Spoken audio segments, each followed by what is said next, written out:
Saludos oscuros. Pasen y tomen asiento en este recinto sagrado. Les doy la bienvenida a un nuevo episodio de horror en iglesias y a religiosos en honor a estas fechas de Semana Santa. Pero antes de iniciar, es un placer para mí anunciar que gracias a ustedes y sus votos, por fin llegamos a un veredicto con respecto al tipo de narraciones en este canal. Y se decidió que las historias serán leídas tanto en primera como en tercera persona. Haré un análisis de cada historia y decidiré cuál tipo de narración le queda mejor.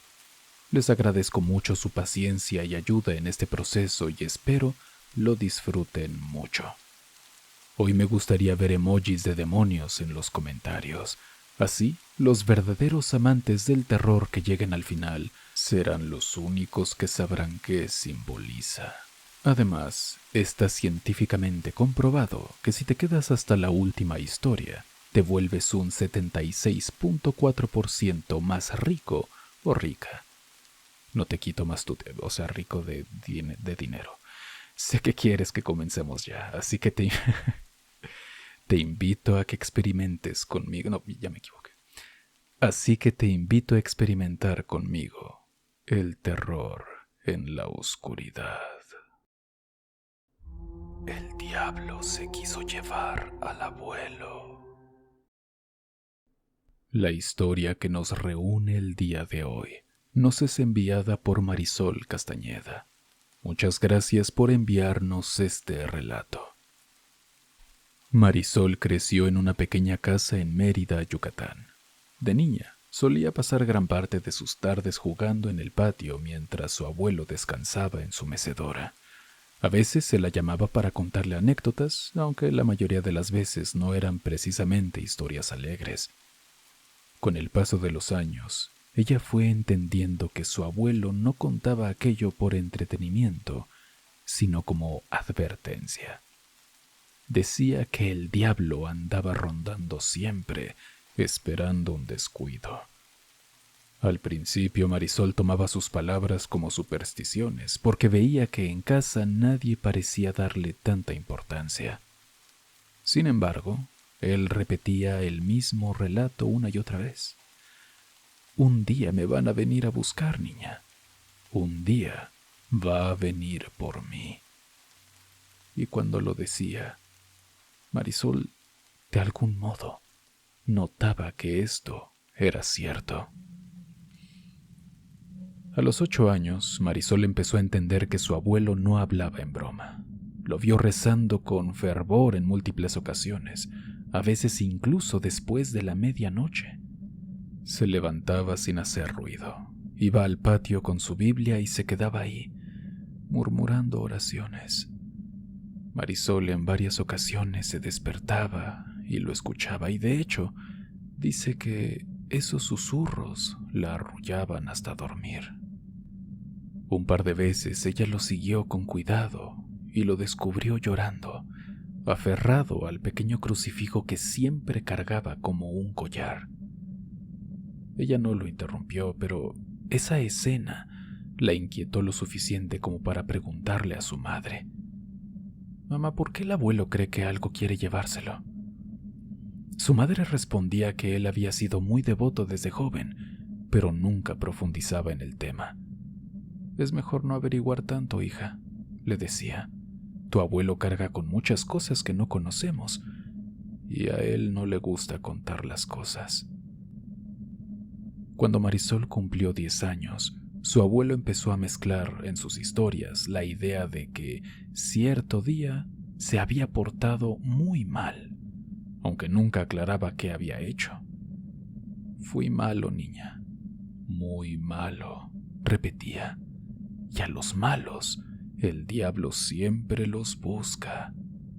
Marisol, con toda la inocencia del mundo, iba por la casa preguntando a qué se refería con «fui malo». Y todos se encogían de hombros. La abuela, ya fallecida en ese entonces, nunca dejó una explicación por escrito ni un testimonio claro. La madre de Marisol tampoco tenía detalles. Él nunca lo contó, decía. Solo balbuceaba ciertas cosas cuando se sentía mal.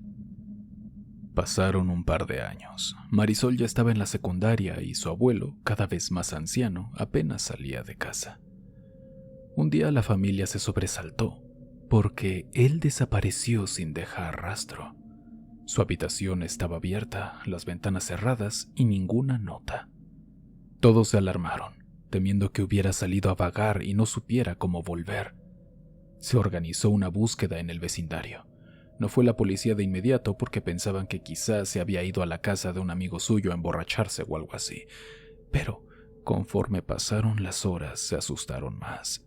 No era normal que él saliera sin avisar, y mucho menos durante tanto tiempo. Ese mismo día llegó la noche y seguían sin encontrarlo. Marisol recordaba cómo su mamá hacía llamadas a familiares lejanos y el tío José, que vivía cerca, fue por su cuenta a las orillas de la ciudad, convencido de que el abuelo se había ido hacia el monte. Esto podría sonar extraño, pero era una teoría que sacaron tras revisar la casa y darse cuenta de un detalle. El machete que tenía guardado en una bodega no estaba. Él siempre bromeaba con ese machete. Voy a matar al diablo si viene por mí. Y todo esto salió por ese meme de el abuelo peleándose con el diablo en el monte. De broma la familia decía que esa frase era solo para espantar, pero verlo ausente hizo que todos recordaran la obsesión de su abuelo con la idea de que el diablo se lo iba a llevar. Una brigada de vecinos y familiares decidió internarse en el monte. Les pareció muy loco que un hombre tan mayor hubiera caminado hasta allá. Pero no quedaba más opción, ya habían buscado por todas partes, era el único lugar que faltaba. Algunos fueron en camionetas, otros en motos y el resto a pie. Llevaban linternas y uno que otro un arma antigua por precaución. No era muy común que la gente fuera de noche a esos parajes porque se cree que el monte puede ser traicionero. Senderos poco claros, alguna que otra culebra y el riesgo de perderse, por supuesto. Pasaron horas revisando una zona cubierta de maleza. El tío José gritaba el nombre del abuelo mientras la madre de Marisol sujetaba una lámpara con manos temblorosas. Marisol no pudo acompañarlos porque era menor y la dejaron en casa, pero ella escuchó la historia después. Cerca del amanecer, uno de los vecinos regresó corriendo y dijo que había encontrado al abuelo. Lo hallaron tirado en el suelo, a varios metros de un camino que no llevaba a ningún rancho. Tenía el machete en la mano, estaba inconsciente y respiraba muy débil. Lo levantaron con cuidado y lo llevaron a la camioneta para llevarlo al hospital. Cuando llegaron, un médico les dijo que estaba deshidratado y un poco lastimado del brazo derecho. Tenía la ropa llena de lodo como si se hubiera arrastrado. Según el médico, las lesiones en el brazo parecían quemaduras superficiales, pero tenían una forma extraña. Era como si 5 dedos gigantes hubieran presionado con fuerza. No sabían qué podía haber provocado semejante marca. Tampoco había indicios de que otro ser humano lo hubiera atacado. Además, ningún animal local deja una huella así. La familia quedó muy confundida. Al despertar, el abuelo dijo que apenas recordaba los momentos finales antes de desvanecerse. Tras recuperarse y regresar a casa, el abuelo, más tranquilo y con mejor memoria, contó su versión. Aseguró que todo empezó por la mañana. Mientras él estaba en la casa, sentado en la cocina, tomando un café, comenzó a escuchar un chillido, no muy lejos de su posición. Este chillido lo conocía él ya bien, era un roedor. En esa casa era común encontrárselos porque la casa era antigua y estaban al lado de un monte. A él no le daban asco ni miedo estas cosas, pero menciona algo muy especial. Dijo que esta rata le provocaba un escalofrío. No sabía si era por su movimiento, los sonidos que hacía. Había algo en esta rata que le estaba provocando un miedo irracional. Él, con todo el cuidado del mundo de no espantarla, se hizo hacia atrás, tratando de no hacer que rechinara tanto la silla de madera. Su idea era sorprenderla con un pisotón que acabara con su vida. Así pues se levantó. Comenzó a caminar hacia ella y dice que esa rata ni siquiera se inmutó. A pesar de verlo venir con toda su altura, el animal no hizo nada, solo se le quedó viendo. Y el miedo que sintió el abuelo comenzó a crecer, pero también la rabia. Él quería terminar con todo esto de una vez. «No le tengo miedo a nada», decía, así que corrió hacia el animal e intentó darle un pisotón, pero el animal, tan rápido como debía ser, corrió, se escabulló entre los muebles, esquivaba cada uno de los intentos de matarla. Finalmente, la rata corrió al cuarto de atrás, donde guardaban escobas y trastos viejos. Aprovechó que ahí dentro no tendría escapatoria y fue a buscar una escoba para matarla.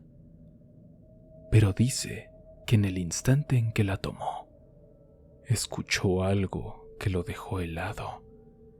Dentro de la habitación comenzaron a escucharse pasos muy fuertes, pasos que no correspondían a ningún animal pequeño, sino a algo humanoide.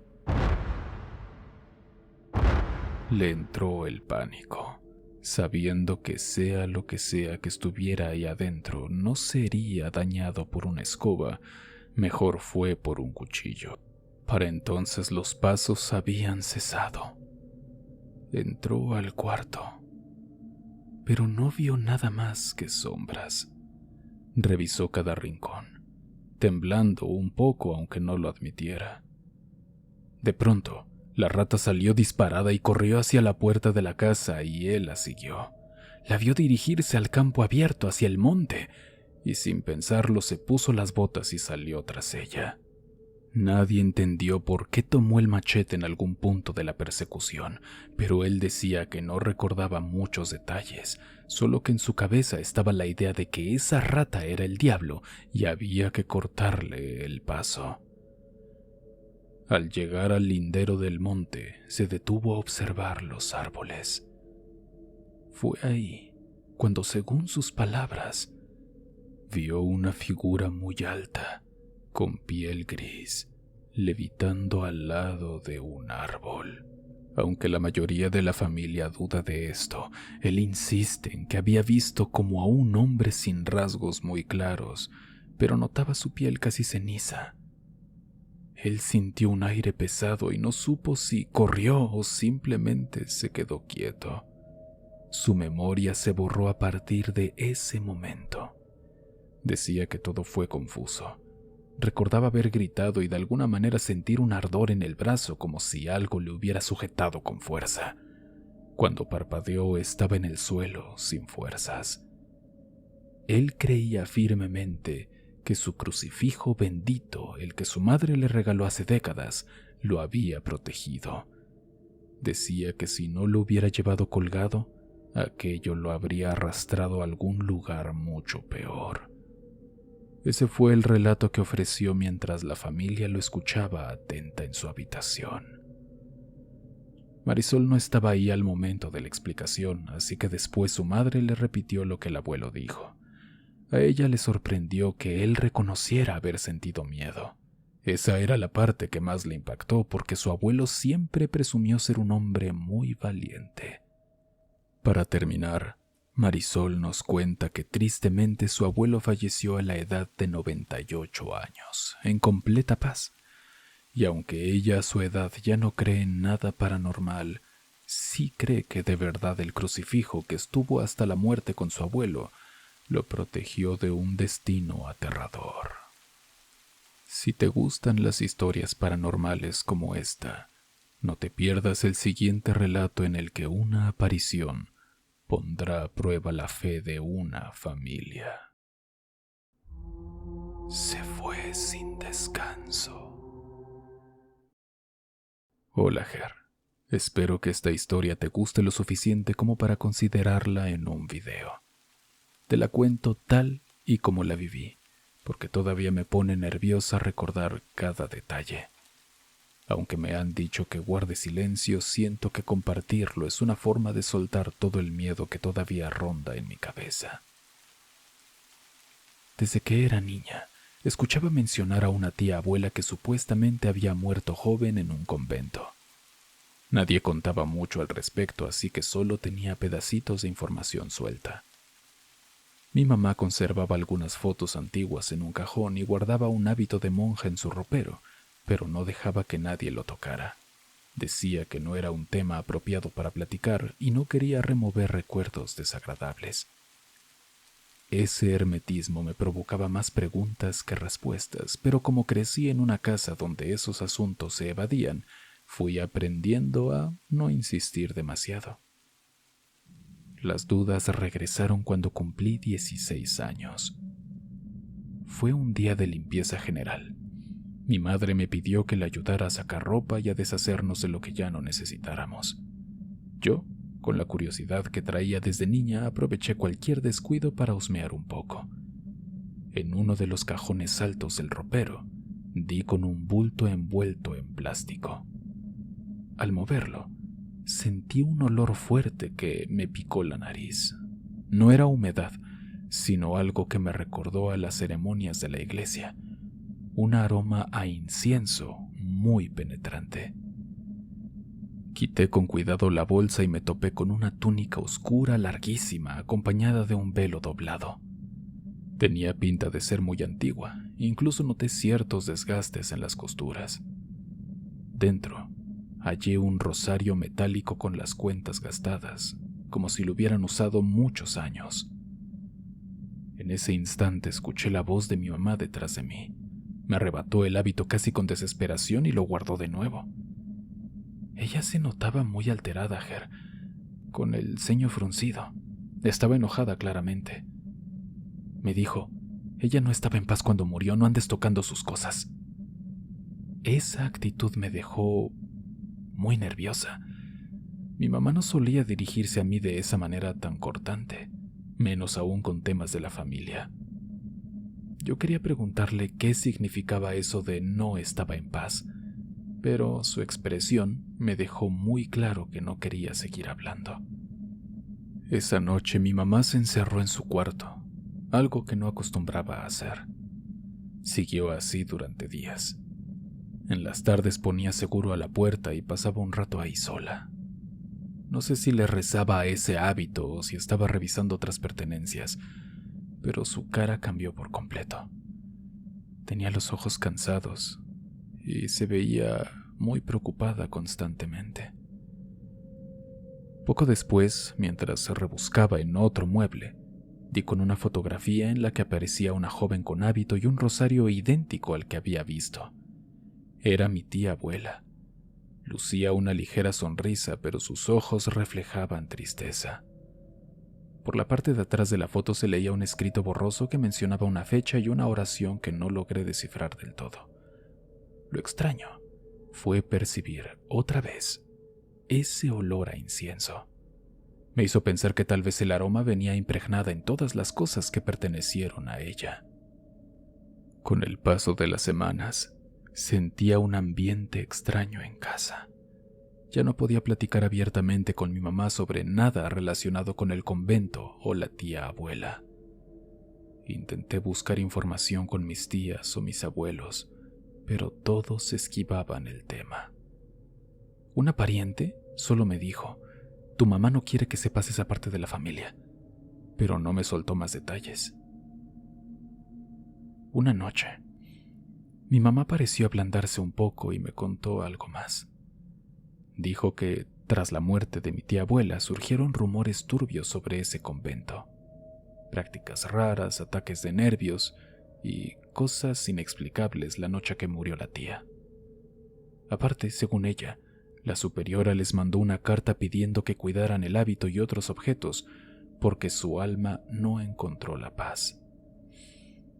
Ahora, muy probablemente muchos se estén preguntando qué significa eso de que no encontró la paz. Bueno, Ger, esto significa que, por alguna razón que todavía no sabemos, mi tía abuela se suicidó. Cierto día nos invitaron a un rosario que se suponía terminaría a las 8 de la noche, pero se alargó casi una hora extra. Era el rosario de una vecina anciana que mi mamá apreciaba mucho. Cuando terminó, caminamos de regreso a la casa, hablando de tonterías. Eran apenas unas calles, así que a las 9 ya estábamos abriendo la puerta.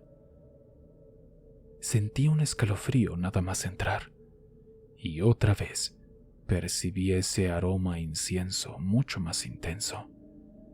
Revisé de reojo el interior, preguntándome si alguien habría encendido alguna vela, pero no vi nada. No quise preocupar a mi mamá, así que caminé hacia mi habitación. Para llegar hasta ella, hay que pasar por un pasillo que cruza frente a un rincón donde, cuando era niña, mi tía abuela rezaba.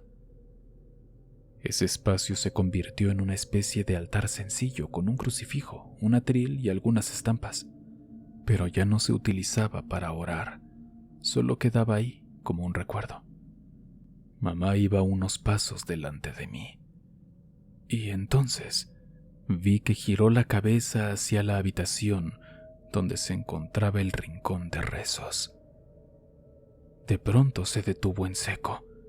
Se llevó ambas manos a la boca y soltó un leve suspiro como si se hubiera quedado sin aire. Luego, tras un segundo, giró y me bloqueó el paso para que no avanzara. Me tomó del brazo y me jaló con decisión rumbo a la cocina, sin decir nada en un inicio. Cuando la miré a la cara, vi que estaba pálida. Parecía querer llorar, pero se aguantaba. Entramos a la cocina y me abrazó con fuerza. ¿Qué pasa, mamá?, le pregunté asustada. Ella apretó los labios e intentó controlarse. Y al final me lo confesó. Es tu tía. Ahí está. Me quedé helada. No supe cómo reaccionar. Solo atiné a preguntarle si estaba segura de lo que había visto, pero ella no dio más explicaciones. Se limitó a sentir temblando. Noté que miraba hacia la puerta de la cocina como esperando que algo o alguien apareciera. Mi corazón empezó a latir muy fuerte, Ger. Sentí la necesidad de asomarme para saber si aquello era real o no. Teníamos que tranquilizarnos. Se me ocurrió que quizá mi mamá había malinterpretado alguna sombra, pero por otro lado no podía ignorar lo real de su expresión. Decidí ir a verificarlo por mí misma, aunque sentía un miedo terrible. Ella por su parte se negaba a acompañarme. Prefería quedarse ahí repitiendo que no soportaría ver a su hermana muerta vagando por la casa. Tomé aire y caminé de regreso al pasillo.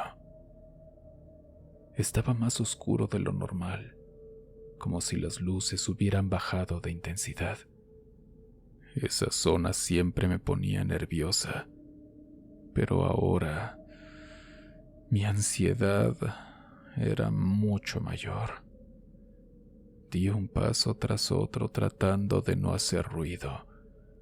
Me costaba tragar saliva, sentía la garganta seca. Cuando me acerqué a la entrada de aquella habitación, me asomé. Tuve que entrecerrar los ojos para distinguir algo.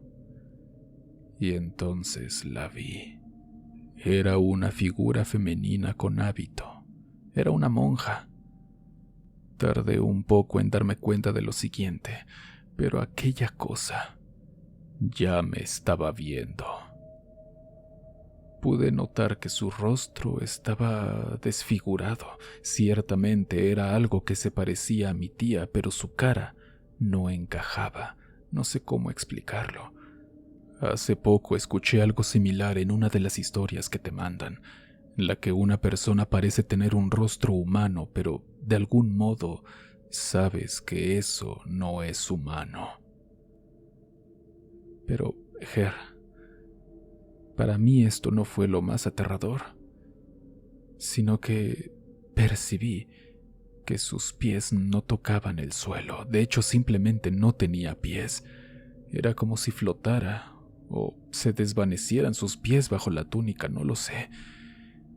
Y el olor a incienso lo podía sentir en la nariz, te lo juro. No pude quedarme ni un segundo más.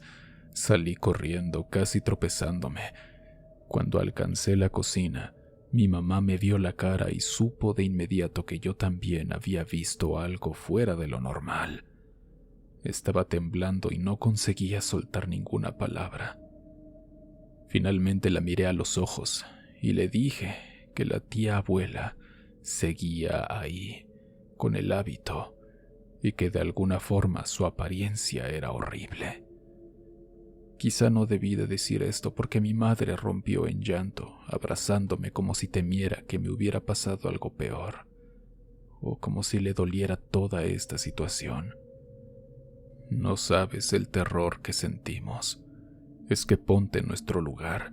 Imagina que sabes que en una habitación más adelante hay un ente paranormal esperando por ti. No sabíamos qué hacer. Tardamos unos minutos más en movernos. No escuchamos sonidos de aquella habitación, así que suponíamos que ya no había nada. Cuando nos sentimos seguras, nos dirigimos hacia nuestra habitación, asomándonos antes en la que estaba el altar. Pero ahora sí, ya no había nadie. Esa noche no dormimos. Nos quedamos en la habitación encerradas, sin apagar la luz, rezando y pidiendo que el alma de mi tía abuela encontrara algún tipo de descanso. Al día siguiente, mi mamá habló con el sacerdote de la iglesia cercana. Le contó lo sucedido, en parte sin entrar en demasiados detalles. Él respondió que podían ofrecer una misa especial para pedir por el eterno descanso de la tía abuela. A mi madre le pareció la mejor opción porque no tenía el valor de llevar al sacerdote a la casa y explicar el estado en que encontramos a la tía. Y yo tampoco estaba lista para volver a ver esa aparición en el pasillo. Así que con discreción se organizó la misa en su nombre. Fuimos solo nosotras y un par de familiares. Mi madre, todavía con miedo, habló brevemente con el sacerdote antes de empezar. Él nos dijo que rezaría con especial intención para que el alma de mi tía abuela quedara en paz y se alejara de cualquier sufrimiento. ¿Tú crees que aquello que vieron sí era la tía abuela? ¿O piensas que fue algo más originado por el triste final de la mujer? El demonio entre nosotros. Les contaré algo que me pasó hace poco en mi trabajo como guía turístico. Yo me dedico a mostrar varios lugares históricos y entre ellos está la iglesia principal de un pueblo cuyo nombre prefiero no mencionar. No es la iglesia más famosa de la región, pero tiene rincones interesantes y una arquitectura que siempre llama la atención. Sin embargo, hace unos días viví algo que me dejó inquieto y con una sensación bastante rara, y no encontré mejor lugar para contarlo que aquí con ustedes. Esa mañana llegué temprano para preparar todo. Siempre reviso la iluminación, el estado de las bancas y detalles mínimos porque luego los visitantes hacen preguntas de todo tipo. Al rato apareció el grupo de turistas que había contratado el recorrido. Eran unas 15 personas, quizá algunas más. Saludé, di la bienvenida y empecé la explicación típica sobre la fachada, las historias populares del pueblo y las pinturas que se conservan en el interior. Todo iba normal. Les comenté algunos datos curiosos, como que la iglesia se construyó en X siglo, que conserva un altar de madera tallada y cuenta con una capilla lateral que pocos visitan y demás. Mientras hablaba, algunos se dispersaban para tomar fotos o ver las estatuas.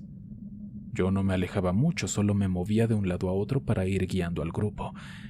Y fue justo en ese momento que noté a uno de los señores con el rostro pálido.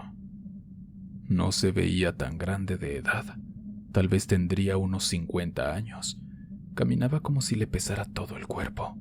Era obvio que andaba mal. Le pregunté si necesitaba sentarse. Me contestó que estaba bien, pero su voz no sonaba convincente. Avanzamos entonces hacia la zona central, donde se aprecian los vitrales. Estaba explicando un detalle sobre la forma en que la luz se filtra cuando vi cómo el señor se tambaleó. Apenas me acerqué, empezó a convulsionarse. Fue muy rápido. Cayó de rodillas y los ojos se le pusieron en blanco. El resto del grupo se espantó, obviamente. Hubo gritos y algunos corrieron a buscar ayuda. Traté de mantener la calma, aunque por dentro sentía una ansiedad tremenda. Esta era la primera vez que me sucedía algo así. Le hablé con cuidado. Intenté que no se lastimara contra el piso. Unos segundos después, el hombre comenzó a emitir unos sonidos extraños, como si tuviera la garganta lastimada. Y de pronto, soltó una especie de gruñido con una voz ronca que definitivamente no era la suya. Yo la había escuchado antes y ese sonido, esa voz, no era suya.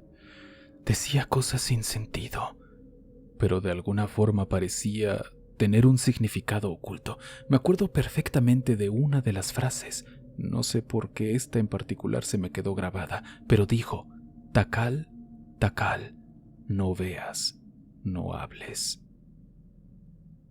Mientras tanto, la gente me preguntaba qué hacer. Les dije que llamaran a emergencias, aunque no sabíamos si eso iba a ser suficiente.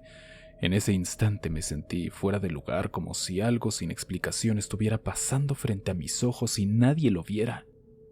En mi mente pensé que tal vez le había dado un ataque epiléptico, pero te digo, algo en su voz hacía que todo lo natural o explicable perdiera sentido.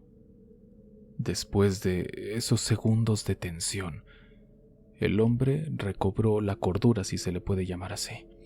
Abrió los ojos de golpe y miró alrededor desconcertado. Creo que no tenía idea de lo que había hecho. Lo ayudamos a sentarse en una de las bancas mientras le preguntaba si recordaba algo. Se llevó la mano a la frente, respiraba agitado, y lo que nos dijo, creo que nos dio más preguntas que respuestas. Nos contó que por dentro había sentido un ardor muy intenso, como si algo lo estuviera quemando y obligara a moverse sin su control. Dijo que fue una sensación de fuerza que le recorrió el cuerpo y que no podía detenerlo. Un par de turistas se acercaron para darle agua. La mayoría seguíamos en shock. Yo estaba pendiente por si se repetía la convulsión. Entonces, de manera repentina, él se pone de pie con torpeza, mira fijamente hacia el altar y comienza a rezar. Parecía desesperado. Vi cómo dejó el agua a un lado y caminó despacio hasta quedar frente al altar, sin importarle que todos lo miraran, sin importarle la ayuda que le estaban ofreciendo. Solo se arrodilló, levantó la vista y empezó a rezar con las manos juntas. Jamás había visto a alguien rezar con tanto fervor, como si de verdad temiera algo. Algunos del grupo se quedaron cerca esperando asegurarse de que estuviera bien. Otros siguieron llamando al número de emergencias para ver si debíamos trasladarlo a un hospital. No sabía bien qué hacer en esa situación. En mi experiencia como guía, lo peor que me había tocado era auxiliar a alguien que se desmayó por el calor, pero esto era muy diferente. Y a día de hoy, todavía no sé cómo explicarlo. Muchas gracias por leerme, Te mando un abrazo. Oscuros. Los felicito por llegar hasta el final de este episodio. Espero les gustara la narración. Si te entretuve todo este rato, te estaré muy agradecido si le das un like o lo compartes. Así me ayudas a seguir creando noches de terror para ti. No lo olvides, Si tú o alguien que conoces tienen alguna historia de horror por compartir, pueden enviarla a mi correo experienciasdehorror@gmail.com. Y si me escuchas en alguna plataforma de podcast, déjame tus 5 estrellas y suscríbete. Tenemos un largo camino que recorrer para que todos, como una gran familia oscura, lleguemos muy lejos. Y perdón si ya los tengo hartos con esto, pero This Is Love, mi primer videojuego, está muy cerca de salir, y para ello necesito tu ayuda. En este juego podrás encontrar las frases más tóxicas que más marcaron a quienes las envían. Si tú recuerdas una frase que te hayan dicho y te dolió hasta el alma y quieres que salga en el juego, envíala al telonym que aparece en la descripción de este episodio. No quedan muchos lugares, en serio, así que manda la tuya lo antes posible y también podrás aparecer ahí. Como siempre te dejo una frase que me enviaron para que entiendas el tipo de cosas que les han dicho. Me falta por conocer. Esto fue solo una relación de juego. Gracias por enfrentar tus miedos conmigo hasta el final. Nos vemos el siguiente miércoles para disfrutar de más miedo. Yo soy Ger. Experimenta conmigo el terror en la oscuridad.